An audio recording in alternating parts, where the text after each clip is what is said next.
So guys, samahan niyo ako ngayon dito sa one of favorite destination natin pagdating sa mga beach dito sa Batangas.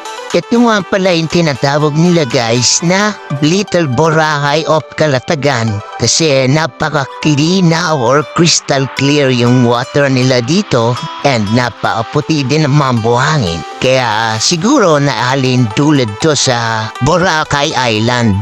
Ang pagkakaiba lang medyo mura dito and same din naman ng sand and crystal clear water activities gaya ng kayak, banana boat, snorkeling at sa bawat destination na pupuntahan nyo gaya ng sandbar. Safe pa rin ng kids kasi nga mababaw. Pati dyan sa Starfish Sanctuary. Napaganda ng mga starfish pero bawal yan hawakan or iangat sa tubig. Magkakaroon ka ng fine na 5,000 hanggang 10,000. Kasi mga ilang seconds lang or minutes, pamamatay na agad sila. Endangered na kasi sila guys. So yun lang guys. May part 2 pa to bukas guys. Kaya abangan nyo. Yun lang guys.